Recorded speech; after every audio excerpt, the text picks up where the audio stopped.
പക്ഷെ ഇപ്പോ പിണറായിയുടെ കൺകണ്ട ദൈവം എന്ന് പറയുന്നത് ഹിന്ദുക്കളാണ്. ഹിന്ദുവിന്റെ വോട്ട് പിടിക്കാൻ എന്ത് ചീപ്പ് പരിപാടിയും ചെയ്യാൻ പിണറായി വിജയന് ഒരു മടിയില്ലാതെ നമ്മൾ തെളിഞ്ഞു കഴിഞ്ഞു. അതായത് ഈ ആണി അടിച്ചു കയറ്റിയിട്ട് പിന്നീട് വലിച്ചു വിട്ടിട്ട് പറയും വേദനിച്ചോ എന്ന് ചോദിക്കുന്നത് പോലെയാണ് ഇപ്പൊ ഈ ശബരിമല വിഷയമൊക്കെ കാണാൻ നമുക്ക് തോന്നുന്നത്. ഇനി അടുത്ത് പിണറായിയുടെ ചുവടുവയ്പ് എന്ന് പറയുന്നത് നാളെ അമൃതാനന്ദമയി അമ്മയുടെ പിറന്നാളാണ്. ഈ ദിവസം മഠത്തിലേക്ക്, അമൃതാനന്ദമയി മഠത്തിലേക്ക് പോകാൻ ഉള്ള സാധ്യത തെളിഞ്ഞു കാണുന്നുണ്ട്. പിണറായി പോവുമോ? കാരണം ഈ സമുദായ നേതാക്കളെല്ലാം പിണറായിയുടെ രണ്ട് കക്ഷത്തിൽ ഇരിക്കുകയാണ്. ഇനി അമ്മയുടെ അനുഗ്രഹം കൂടി തേടി അങ്ങോട്ടേക്കുള്ള ഒരു യാത്ര. നല്ല ചോദ്യമാണ്. കാരണം എന്താണെന്നറിയോ, ഈ സമയത്ത് ഇപ്പോൾ അദ്ദേഹം ഒരു മൂന്നാം പിണറായി ഭരണം ഉറപ്പുവരുത്താൻ വേണ്ടിയുള്ള നെട്ടോട്ടത്തിലാണ്. അതിൻ്റെ പ്രധാനപ്പെട്ട കാരണം കഴിഞ്ഞ ലോക്സഭാ തെരഞ്ഞെടുപ്പിൽ 2024 ലോക്സഭാ തെരഞ്ഞെടുപ്പിൽ പഠിച്ചൊരു പാഠമാണ്. ന്യൂനപക്ഷങ്ങളെ അന്ധമായി പ്രീണിപ്പിച്ചു എന്ന് തോന്നലുണ്ടാക്കി. ന്യൂനപക്ഷങ്ങൾക്ക് പ്രത്യേകിച്ച് എന്തെങ്കിലും കിട്ടിയോ എന്ന് എനിക്ക് അറിഞ്ഞുകൂടാ. പക്ഷേ അങ്ങനെ പ്രീണിപ്പിക്കുന്നു എന്നൊരു തോന്നൽ ഭൂരിപക്ഷ സമുദായത്തിനിടയിൽ ഉണ്ടാക്കി. അതുകൊണ്ട് ന്യൂനപക്ഷ വോട്ടും പോയി, ഭൂരിപക്ഷ വോട്ടും പോയി. അപ്പോൾ ഇപ്പോൾ കണ്ടെത്തിയ പല പരിപാടിയാണ്. ഇനിയിപ്പോൾ ന്യൂനപക്ഷങ്ങളെ പ്രീണിപ്പിക്കേണ്ട, അവരെ പ്രകോപിപ്പിക്കാം. അവരെ പ്രകോപിപ്പിച്ചുകൊണ്ടിരുന്നാൽ ന്യൂനപക്ഷങ്ങളുടെ ഒരു സമാധാനം, ന്യൂനപക്ഷങ്ങളുടെ ഒരു പിന്തുണയെങ്കിലും കിട്ടുമല്ലോ. ഭൂരിപക്ഷങ്ങളുടെ പിന്തുണയെങ്കിലും കിട്ടുമല്ലോ. അങ്ങനെയാണ് ഇപ്പോൾ ഭൂരിപക്ഷത്തിന് അപ്പോൾ പ്രകോപിപ്പിക്കാനുള്ള പണി ആദ്യം ഏൽപ്പിച്ചത് വെള്ളാപ്പള്ളിയാണ്. വെള്ളാപ്പള്ളി പോയിട്ടാണ് ഈ കേരളം മുഴുവൻ നടന്ന് മലപ്പുറത്തും ഒക്കെ നടന്നിട്ട് മുസ്ലിങ്ങളും മുസ്ലിം ലീഗും ഒക്കെ കുഴപ്പക്കാരാണെന്ന് പറഞ്ഞുകൊണ്ടിരുന്നത്. അപ്പോൾ അതൊക്കെ എന്തിനാണ്? മുസ്ലിങ്ങളെ ഒന്ന് പ്രകോപിപ്പിച്ച് നുള്ളി കുത്തി നോവിച്ചാൽ അതിൻ്റെ ഗുണം ഈ ഭൂരിപക്ഷ സമുദായത്തിൻ്റെ പിന്തുണയായിട്ട് കിട്ടുമല്ലോ എന്നാണ്. ഭൂരിപക്ഷ സമുദായം എന്ന് പറയുമ്പോൾ വെള്ളാപ്പള്ളിക്കതിൽ വലിയ ഉത്തരവാദിത്തമുണ്ട്. കാരണം കേരളത്തിലെ കമ്മ്യൂണിസ്റ്റുകാരിൽ CPMകാരിൽ നല്ലൊരു ശതമാനം ഈഴവന്മാരാണ്. അത് തർക്കമൊന്നുമില്ല. വടക്കോട്ട് ഞങ്ങൾ തീയന്മാരെന്ന് പറയും, ഇവിടെ ഈഴവന്മാരെന്ന് പറയും. എന്തായാലും ആ വോട്ട് ബാങ്ക് ചെറുതാണ്. മാത്രമല്ല അവർ ചെറിയ ത്യാഗമല്ല. ഈഴവ സമുദായം കമ്മ്യൂണിസ്റ്റ് പാർട്ടിക്ക് വേണ്ടി ചെയ്ത സേവനം ഞാൻ നോക്കുമ്പോൾ ചെറുതല്ല. കാരണം അവർ വെറുതെ പ്രകടനം നടത്താൻ വരികയും പിന്നെ മുദ്രാവാക്യം വിളിക്കുകയും ചെയ്യുകയും മാത്രമല്ല, വോട്ട് ചെയ്യുകയും മാത്രമല്ല, സമ്മേളനങ്ങൾക്ക് കോട്ടപ്രകാരം വന്നിരിക്കുക മാത്രമല്ല, ഒട്ടേറെ മനുഷ്യർ ജീവൻ ബലി കൊടുത്തതും ആ സമുദായത്തിൽ നല്ലൊരു ശതമാനം. ഇപ്പോൾ കണ്ണൂരിലേക്ക് സഖാക്കളുടെ കണക്കെടുത്ത് നോക്കൂ. രക്തസാക്ഷികളായ സഖാക്കളുടെ കണക്കെടുത്താൽ അതിലൊരു നല്ലൊരു ശതമാനം ഈ ഈഴവന്മാരാണ്, എന്ന് വെച്ചാൽ തീയന്മാരാണ്. അപ്പോൾ ആ കമ്മ്യൂണിറ്റിയോട് തീർച്ചയായിട്ടും ആ കമ്മ്യൂണിറ്റിയുടെ വോട്ട് വിശ്വാസവും തിരിച്ചു പിടിക്കുക എന്ന് പറയുന്നത് അക്ഷരാർത്ഥത്തിൽ CPM ചെയ്യുന്ന ഒരു പ്രധാനപ്പെട്ട കാര്യം തന്നെയാണ്. അത് ചെയ്യാൻ സ്വീകരിക്കുന്ന മാർഗം തെറ്റാണോ എന്നുള്ളത് നോക്കണം. ഇപ്പോൾ ന്യൂനപക്ഷങ്ങളെ കൂടെ നിർത്താൻ വേണ്ടി കളിക്കുന്ന ഗിമ്മിക്കുകൾ ആത്മാർത്ഥമല്ല എന്ന് തോന്നുകയും അവരെ വഴിവിട്ട് പ്രീണിപ്പിക്കുകയും ചെയ്യുന്നു എന്ന് തോന്നുമ്പോൾ അവരും നഷ്ടപ്പെടും. അവരെ സഹായിക്കാനാണ് ഇവരുടെ ജീവനും ജീവിതവും കൊടുത്തുകൊണ്ട് ഈഴവന്മാരുടെ ഭൂരിപക്ഷ സമുദായത്തിൻ്റെ ജീവനും കൊടുത്തിട്ട് ഈ ന്യൂനപക്ഷത്തെ രക്ഷിക്കാനാണോ പോകുന്നതെന്ന് തോന്നൽ ഇപ്പുറത്തും ഉണ്ടാവും. അത് വളരെ ക്ലാരിറ്റി ഇല്ലാത്തതുകൊണ്ടാണ്. അത് ബോധ്യപ്പെടുത്തിയിട്ട് തന്നെ പോകണമായിരുന്നു. തീർച്ചയായിട്ടും ഭൂരിപക്ഷ സമുദായത്തിൻ്റെ പിന്തുണയാണ് എൻ്റെ ഒരു ധാരണ അനുസരിച്ച് ഇന്ത്യയിലെ, അല്ലെങ്കിൽ ഇപ്പോൾ വന്ന് നമുക്കിപ്പോൾ കേരളത്തിലെ എടുത്താലും ബംഗാളിലെ എടുത്താലും ഒക്കെ ഭൂരിപക്ഷ സമുദായത്തെ സെക്കുലറാക്കി, എന്നുവെച്ചാൽ മതേതരമായ പക്ഷത്ത് നിലനിർത്തിയതാണ് ഇവരുടെ പണി. കമ്മ്യൂണിസ്റ്റുകാർ ചെയ്ത ഏറ്റവും വലിയ ദൗത്യം ഭൂരിപക്ഷ സമുദായത്തെ മതേതരമാക്കി നിർത്തി. അങ്ങനെ വരുമ്പോൾ ഈ ഭൂരിപക്ഷത്തിൻ്റെ പിണക്കം മാറ്റി അവരുടെ വോട്ട് തേടുക എന്ന നയമാണിപ്പോൾ ഈ അടുത്ത 2 തെരഞ്ഞെടുപ്പുകളിൽ, പഞ്ചായത്ത് തെരഞ്ഞെടുപ്പിനും നിയമസഭാ തെരഞ്ഞെടുപ്പിനും പിണറായി വിജയനും കേരളത്തിലെ ഇടതുപക്ഷവും സ്വീകരിക്കാൻ പോകുന്ന നയമെന്ന് ക്ലിയറാണ്. അതിപ്പോൾ ഒന്നൊന്നായി നമുക്ക് ബോധ്യപ്പെട്ടുകൊണ്ടിരിക്കുകയാണ്. ആ ദൗത്യം ആദ്യം ഏൽപ്പിച്ചത് വെള്ളാപ്പള്ളി നടേശനെയാണ്. വെള്ളാപ്പള്ളി അത് സാമാന്യം നന്നായി നിർവഹിച്ചു. മുസ്ലിം ലീഗ് ഒന്നും ഇനി ഇടതുപക്ഷത്തേക്ക് ഈ ജന്മം തിരിഞ്ഞു നോക്കാത്ത മട്ടിലുള്ള വിരോധമാണ് ഉണ്ടാക്കി വെച്ചിരിക്കുന്നത്. അതുകൊണ്ടിപ്പോൾ മുസ്ലിം ന്യൂനപക്ഷത്തെ ഒരു പരുവത്തിലാക്കി. ഈ നമ്മുടെ മുനമ്പം മുൻനിർത്തിയിട്ട് ക്രിസ്തീയ സമുദായത്തെയും ഒരു പരുവത്തിലെത്തിച്ചു. മാത്രമല്ല ആവുന്നത്ര വിഴിഞ്ഞത്തായാലും മുനമ്പത്തായാലും ഒക്കെ ക്രിസ്ത്യൻ സമുദായത്തെ എങ്ങനെ വെറുപ്പിക്കാം എന്ന കാര്യത്തിൽ അപ്പോൾ ഏതാണ്ട് ആ ദൗത്യം പൂർത്തിയായി. ഒന്നാം ഘട്ടം വെറുപ്പിക്കൽ, 2ാം ഘട്ടം അടുപ്പിക്കലാണ്. അടുപ്പിക്കാനുള്ള ദൗത്യത്തിലാണ് ഇപ്പോൾ അദ്ദേഹം ഏർപ്പെട്ടിരിക്കുന്നത്. അതിൻ്റെ ഭാഗമാണ് ഈ പറഞ്ഞ അയ്യപ്പ സംഗമം, ന്യൂനപക്ഷ സംഗമം എന്നൊക്കെ പറയുന്നത്. അയ്യപ്പ സംഗമം ഇനി അതിൻ്റെ അപകടം എന്താണെന്നറിയോ? അയ്യപ്പ സംഗമം നടത്തിയപ്പോൾ പമ്പയിൽ നടത്തി, അതിന് ബദൽ അപ്പുറത്ത് എവിടെയായിരുന്നു? അത് പിന്നെ പന്തളത്ത് നടത്തി. എന്ന് വെച്ചാല് അത് ആഗോള അയ്യപ്പ സംഗമം, ഇത് ആഗോള അയ്യപ്പ സംരക്ഷണ സംഗമമാണ്. എന്തായാലും ഇപ്പോൾ ഒരു അവസ്ഥ ഇതാണ്. അപ്പോൾ അതുകൊണ്ട് ഭൂരിപക്ഷ സമുദായത്തെ കൂടെ നിർത്താനുള്ള ശ്രമങ്ങളിൽ പ്രധാനപ്പെട്ട ഒന്നായിരുന്നു അയ്യപ്പ സംഗമം. അയ്യപ്പ സംഗമം പാളിപ്പോയത് അത് വലിയ രാഷ്ട്രീയ അതിൻ്റെ ഉദ്ദേശശുദ്ധി ചോദ്യം ചെയ്യപ്പെട്ടതുകൊണ്ടാണ്. കാരണം ഈ അകത്തിരിക്കുന്ന അജണ്ട വെളിവായി കഴിഞ്ഞാൽ എനിക്ക് നിന്നെ പറ്റിക്കാൻ പറ്റും. എപ്പോ ഏതുവരെ? ഞാൻ നിന്നെ പറ്റിക്കാനാണ് അടുത്തു കൂടുന്നത് എന്ന് എനിക്ക് മനസ്സിലാവാത്ത കാലം വരെ. മനസ്സിലായി കഴിഞ്ഞാൽ പൊളിഞ്ഞില്ലേ? അതാ പറ്റിയത്. അപ്പോൾ അതാണ് ഇവിടെയും പമ്പയിലും സംഭവിച്ചത്. അപ്പോൾ അതുകൊണ്ട് അതിൻ്റെ ആൾബലം കൊണ്ട് എല്ലാ അർത്ഥത്തിലും പരാജയപ്പെട്ടു. ഒടുവിലത്തെ ഒരു സങ്കടം ഞാൻ കണ്ടത് ഇപ്പോൾ തിരുവിതാംകൂർ ദേവസ്വം ബോർഡിന്റെ ചെയർമാനോ പിന്നെ മൈക്കിന് മുമ്പിൽ നിന്ന് മുഷ്ടി ചുരുട്ടി മുദ്രാവാക്യം വിളിച്ചു എന്ന് കേട്ടു.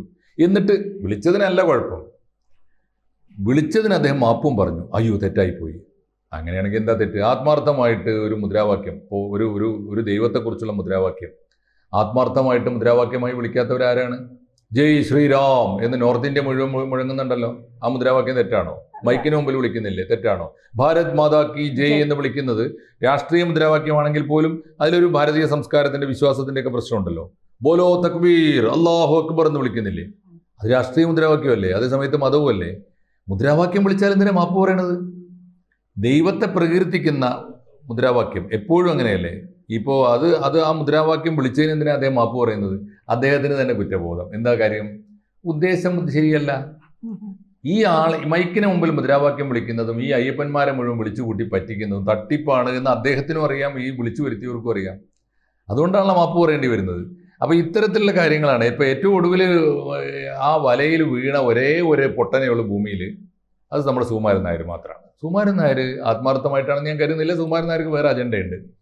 സുകുമാരൻ നായർ വിചാരിച്ചിരിക്കുന്നത് ഇതാ ഭൂരിപക്ഷം എല്ലാം കൂടി ഇപ്പോൾ പിണറായിയുടെ കൂടെ നിന്നാൽ പിണറായി വിജയൻ വീണ്ടും അധികാരത്തിൽ വരുമല്ലോ, അതുകൊണ്ട് ഇത്രയും കാലം ഈ സമദൂരം വേണ്ട, ഇനി കുറേ ദീർഘകാലത്തേക്ക്, കാരണം ഈ പോക്ക് പോയാൽ കോൺഗ്രസ് അധികാരത്തിൽ വരാത്ത അവസ്ഥ വരും, അടുത്ത തവണ വന്നില്ലെങ്കിൽ ഇനി ഒരിക്കലും വരാൻ പോകുന്നില്ല, അതുകൊണ്ട് ഈ പിണറായി വിജയനെ ഈ സമയത്ത് നല്ല സമയമാണ് അടുത്തുകൂടാൻ എന്ന നിലയിലാണ് അടുത്തുകൂടിയത്. അപ്പോൾ എന്തായി? വെള്ളാപ്പള്ളി കാറിലും കയറി, ഇദ്ദേഹം മുന്നണിയിലും കയറി ഏതാണ്ട്. അപ്പോൾ രണ്ട് അവസ്ഥയാണ്. അപ്പോൾ ഈ സമയത്ത് ഈ ഒരു സാഹചര്യത്തിലാണ് ഈ ചോദ്യം പ്രസക്തമാണ്. എന്ന് പറഞ്ഞാൽ ശബരിമല ഭക്തന്മാരെ പിടിച്ചു. ഇനി ഗുരുവായൂർ ഇവരൊക്കെ മുമ്പ് പിണക്കി വെച്ചതാണ്. ഇത് മുഴുവൻ മാപ്പ് പറയലാണ്. എങ്ങനെയാണോ ശബരിമല ഭക്തന്മാരെ ദ്രോഹിക്കാവുന്നത് അങ്ങനെ മുഴുവൻ ദ്രോഹിച്ചു വെച്ചതിൻ്റെ കണക്കുണ്ട്. ഗുരുവായൂരപ്പനെ കാണാൻ എപ്പോൾ പോകും നമുക്ക് അറിഞ്ഞൂടാ. ഗുരുവായൂരപ്പൻ അങ്ങനെ ദൂരെ നിന്ന് നോക്കിയിട്ട് അവിടെയാണോ അവൻ ഇരിക്കുന്നത് എന്നൊക്കെ ചോദിച്ചു പോകുന്നതാണ്. ഈ അയ്യപ്പൻ ഇരിക്കുന്നത് എന്താണ്, കൃഷ്ണൻ ഇരിക്കുന്നത് എന്നൊക്കെ ചോദിച്ചു പോകുന്നതാണ്. അപ്പോൾ എന്തുമാത്രം പരിഹാസം നിറഞ്ഞ നിലപാടാണെന്ന് ആലോചിച്ച് നോക്കുക. അപ്പോൾ അങ്ങനെയൊക്കെ സ്വീകരിച്ച ആൾ ഇനി ഗുരുവായൂർ എന്ത് നിലപാടെടുക്കും? അതിനേക്കാളും പ്രധാനമാണ് അമ്മ. അത് പറയുമ്പോൾ ആ ചോദ്യം വളരെ പ്രസക്തമാണ്. അമ്മ യഥാർത്ഥത്തിൽ എന്താണ്? ഈ വിഭാഗത്തിൽ എല്ലാ വിഭാഗത്തിലും പെട്ട ഹിന്ദുക്കളിൽ നല്ലൊരു ശതമാനത്തിൻ്റെ വലിയൊരു വിഭാഗത്തിൻ്റെ പിന്തുണയുള്ള ഒരു ആത്മീയ ആചാര്യയാണ്. മാത്രമല്ല ശബരിമല അയ്യപ്പൻ നേരിട്ട് ചെന്ന് ഒരു ജീവകാരുണ്യ പ്രവർത്തനവും നടത്തുന്നില്ല, ഗുരുവായൂരപ്പൻ ഒരു ജീവകാരുണ്യ പ്രവർത്തനവും നടത്തുന്നില്ല. എന്നാൽ ഈ കൺകണ്ട ദൈവം പോലെ ആളുകൾ ബഹുമാനിക്കുന്ന മാതാ അമൃതാനന്ദമയി ദേവി ലോകമെങ്ങും ജീവകാരുണ്യ പ്രവർത്തനങ്ങൾ നടത്തുന്നുണ്ട്. അവരുടെ കാരുണ്യത്തിൻ്റെ ഗുണഭോക്താക്കളായിട്ട് ലോകത്തിലും ഈ ഒക്കെ ധാരാളം ആളുകളുണ്ട്, എല്ലായിടത്തും ഉണ്ട്. ഇന്ത്യയിലുണ്ട്. അവർ ചെല്ലുന്നിടത്തൊക്കെ ലോകം മുഴുവൻ ആളുകളുണ്ട്. അവരെ സാന്ത്വനം തേടി വരുന്നുണ്ട്, അവർക്ക് സഹായം കിട്ടുന്നുണ്ട്, അവർക്ക് പലർക്കും രോഗം മാറുന്നുണ്ട്, സൗജന്യ ചികിത്സയുണ്ട്. ഇപ്പോൾ ഇവിടെ ഇല്ല, നമ്മുടെ അമൃത ഹോസ്പിറ്റലൊക്കെ അവർ നടത്തുന്ന ചാരിറ്റി വളരെ വലുതാണ്. അതൊന്ന് ഒരു ഭാഗത്ത്. അപ്പോൾ തീർച്ചയായിട്ടും എല്ലാ വിഭാഗം ഹിന്ദുക്കളുടെയും ഭൂരിപക്ഷത്തിൻ്റെ പിന്തുണ കിട്ടാൻ അമ്മയെ പോയി അമ്മയുടെ ജന്മദിനത്തിൽ ചെന്ന് ആശീർവദിക്കുന്നത് നല്ലതായിരിക്കും. അത് ചെയ്യാനുള്ള സാധ്യത ഇപ്പോഴത്തെ രാഷ്ട്രീയ കാലാവസ്ഥയിൽ നമുക്ക് പ്രതീക്ഷിക്കാവുന്നതാണ്. ഒന്ന്. അവസാനത്തെ കാര്യം എന്താ വെച്ചാൽ, പിണറായി വിജയൻ എന്ന മനുഷ്യന് വ്യക്തിപരമായി ആരോടെങ്കിലും കടപ്പാടുണ്ടെങ്കിൽ, നന്ദി എന്നൊരു വാക്ക് അദ്ദേഹത്തിൻ്റെ അജണ്ടയിൽ ഉണ്ടെങ്കിൽ, വന്ന വഴി മുഴുവനും മറന്നിട്ട് കഞ്ഞി കൊടുത്ത കൈകൾക്കൊക്കെ കൊത്തുന്നതല്ല അദ്ദേഹത്തിൻ്റെ സ്വഭാവമെങ്കിൽ, അങ്ങനെയാണ് അദ്ദേഹത്തെക്കുറിച്ച് ശത്രുക്കൾ പറയുന്നത്. അനുഭവത്തിൽ നിന്ന് പലരും അങ്ങനെ പറഞ്ഞിട്ടുണ്ട്. അല്ല, വ്യക്തിപരമായി മനുഷ്യത്വത്തിൻ്റെ ഒരു പങ്ക് അദ്ദേഹത്തിൻ്റെ ഉള്ളിലുണ്ടെങ്കിൽ, അദ്ദേഹം ഈ ജന്മം മുഴുവൻ കടപ്പെട്ടിരിക്കുന്ന ഒരാളാണ് മാതാ അമൃതാനന്ദമയി. എന്താ കാര്യം എന്നറിയോ? ഇപ്പോൾ അദ്ദേഹം ആർക്ക് വേണ്ടിയാണോ ഈ ഭരണകാലത്ത് ഏറ്റവും കൂടുതൽ ത്യാഗം അനുഭവിച്ചത്, ആരുടെ പേരിലാണോ ഏറ്റവും കൂടുതൽ ദുഷ്പേര് വാങ്ങിക്കൂട്ടിയത്, അത് മുഴുവനും വീണാ വിജയൻ്റെ പേരിലാണ്. ഈ വീണാ വിജയനെ എൻജിനീയറിങ്ങിന് എൻട്രൻസ് എഴുതാനുള്ള യോഗ്യത പോലും ഇല്ലാത്ത കാലത്ത്, യോഗ്യത മീൻസ് ശേഷിയില്ല, അയ്യോ എൻട്രൻസ് എഴുതിയാൽ ഞാൻ തോറ്റുപോകും, അങ്ങനെ ഒരു കാലത്ത് ആൾദൈവങ്ങൾക്കെതിരായി വള്ളിക്കാവിലെ അമ്മയുടെ മഠത്തിന് മുമ്പിൽ പോലും ഇടതുപക്ഷക്കാർ, ഡിവൈഎഫ്ഐക്കാർ ഒക്കെ വലിയ വലിയ പ്രതിഷേധങ്ങൾ നടത്തുന്ന കാലത്ത് ഓർമ്മയില്ലേ? മഠത്തിനകത്ത് ഒരാൾ എന്തായിരുന്നു അദ്ദേഹത്തിന്റെ പേര്, ഒരാൾ കൊല്ലപ്പെട്ട സാഹചര്യം ഉണ്ടായല്ലോ. കൊല്ലപ്പെട്ടതോ മരിച്ചതോ എന്തായാലും ആ സാഹചര്യം ഉണ്ടായപ്പോൾ എന്തൊക്കെ കോലാഹലമാണ് അതിനെതിരെ നടത്തിയത്.